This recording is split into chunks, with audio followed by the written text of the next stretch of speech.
All right, so here I am twice today. So, if you didn't see my live video from a little bit ago, then you'll want to go back and watch that because that's all about my 2018 goals. But I wanted to review for you what I actually had planned on talking about yesterday, but I had some glitches with the computer and with the YouTube and all this, and the sounding, everything was just really off. So I ended up just deleting that one because it was not going to work. So instead, I will talk to you about that today.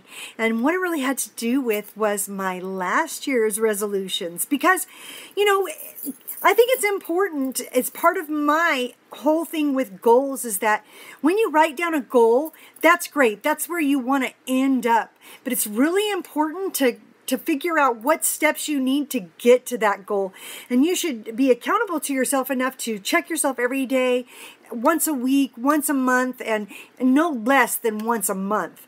And then if you can, quarterly, and then definitely look back at the end of the year and review kind of what worked, what didn't work, what happened, what you wish would have happened, just kind of looking at all of that. And that's where I got the idea that I wanted to just share with you because it was so profound what I learned from what I went through last year that I think it really is worth sharing. So we're going to just talk for a minute about last year's resolutions that I had in 2017.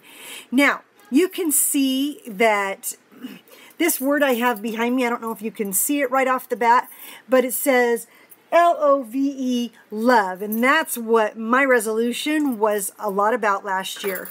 And you can see over here on this shoulder, this picture of my family. Hopefully you can see it pretty clear, and you can see it's a large family. And with that large family, with 12 kids and being married so many years, that it's very possible to forget how to love yourself. It's very possible to be so busy with everyone else and everything else that's going on that somewhere in the mix you forget you. And so last year my goal was just to finally just love me and just do anything that was going to help me be a better person, to grow more, to strengthen me spiritually, mentally, physically. I just needed to really take care of me.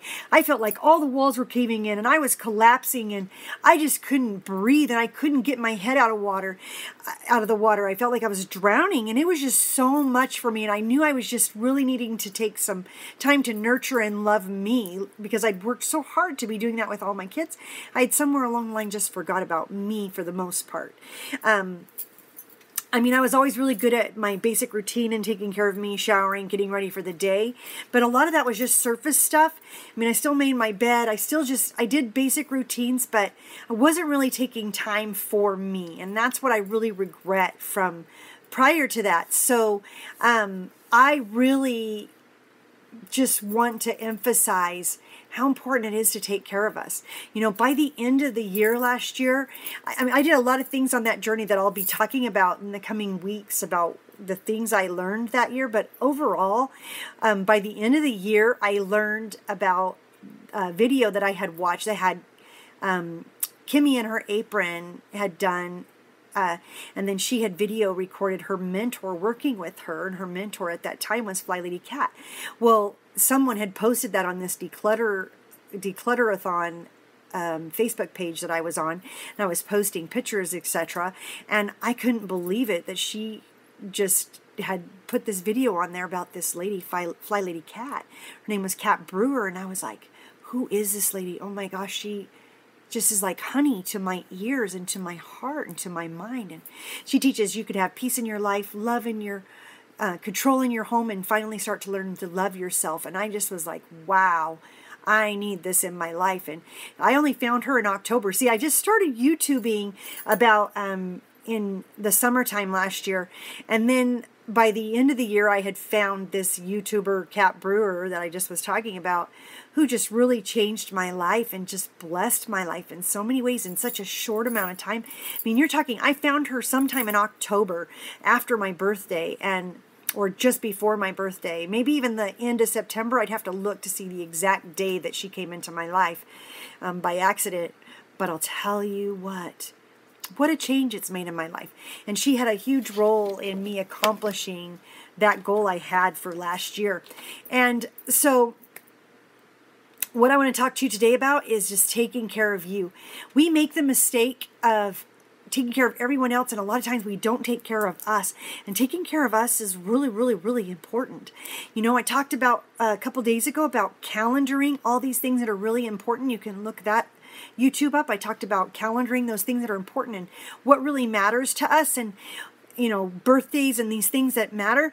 But I say to you, are you on that calendar? Are you putting you at the top of that list? Are you making sure you schedule time for you to do those things that you need to take care of you?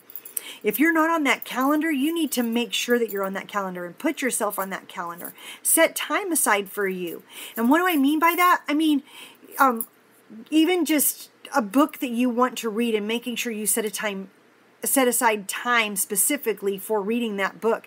Going to lunch with a friend. You know, you should do that at least once a month, if not 2 or 3 times a month if you can. Going on a date with your spouse. Oh my gosh, that can really change and help your life. You should be going on a date with your spouse at least 1 day a week.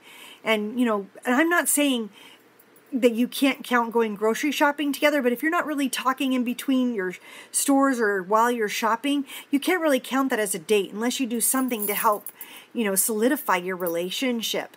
So that's what I mean about dating with your spouse once a week. Do you have appointments to get your hair done, to get your nails done?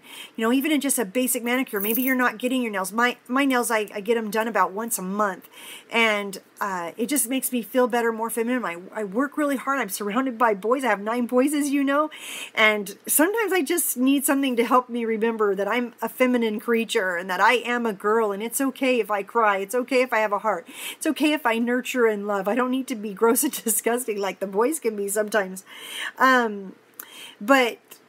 But there's other hobbies and interests that we need to make sure that we are taking care of, so that we're taking care of ourselves. You know, just schedule a little bit of time every day for you yourself. You know, I would say minimum of 15 minutes. You know, an hour every day is good to make sure that you're taking care of you. But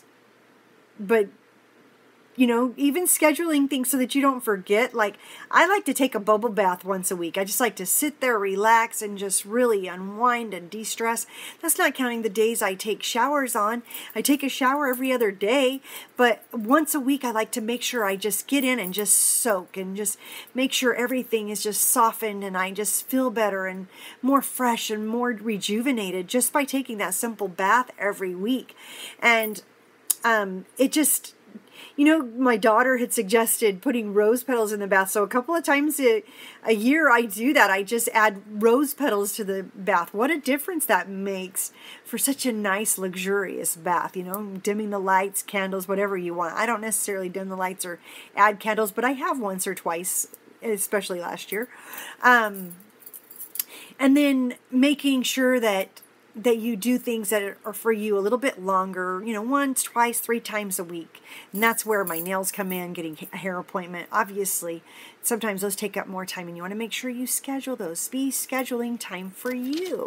That's so important.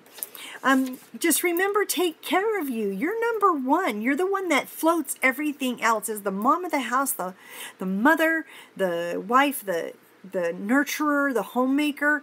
You need to put yourself at the top of the list, and if you're not, you need to make sure that you do.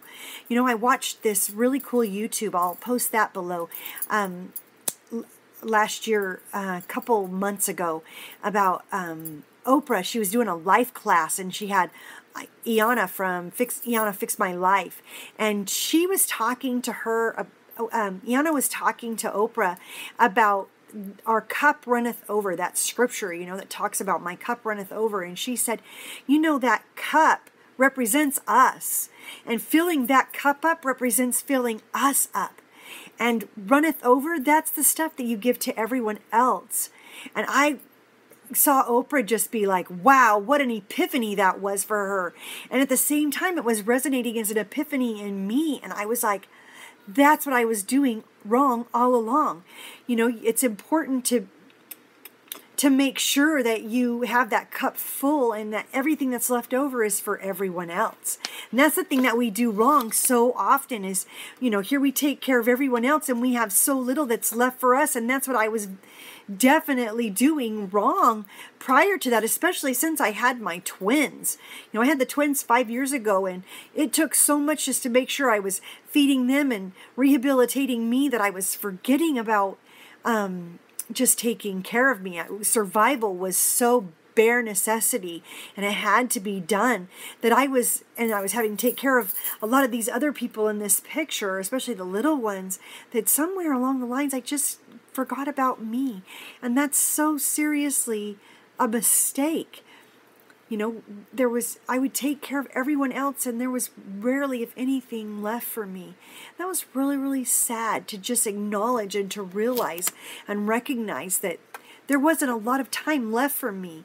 And you might be able to recognize that in yourself, that maybe you have a full-time job that's just taking you away and very demanding. Maybe you have kids that are very demanding, especially if you have a new baby, a nursing baby, or if you have toddlers who are running around and just driving you nuts. Oh my gosh, they can really be a lot to handle and a lot to take.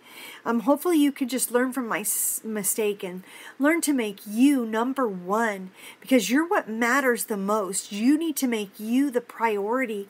We matter so much, and I would just highly suggest, if you need to get routines in place, if you need to get systems in place, you need to get your house in order, you need to get your life in order in any way, shape, or form.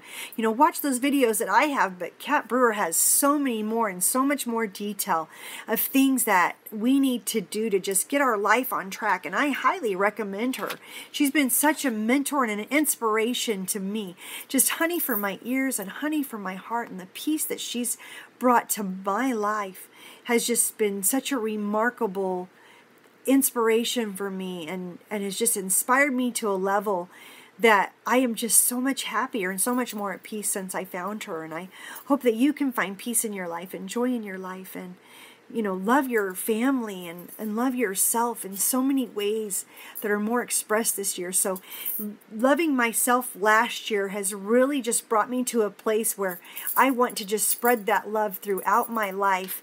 And my goals this year, sorry, I didn't bring my phone over here with me because I don't have them memorized yet, but my goals really encompass my relationship, my family, my children, exercise, health, mental health, physical health, and just spirituality. All these things just are really important to me to spread that love in. This year I chose love, and to love those I get to influence and get to be a part of. And I hope that you have a good solid word to motivate you in all different areas of your life, so that it can be traced throughout your life and your day-to-day life and all the things that you need to do and that you need to accomplish, so that you could be a rock star mom and just really bless the lives of those you serve and those you get to be with. And that's all I have for today. Take care. Have a great day, and I hope to be able to see you. I should be posting every day around 2 o'clock. And when school starts again next week, I'll be posting at 1 o'clock every day. That way I have time to go and pick up my kids from school. So that's all I've got for today. Thank you so much. Take care and have a great day. Have a great rest of the vacation. Bye-bye.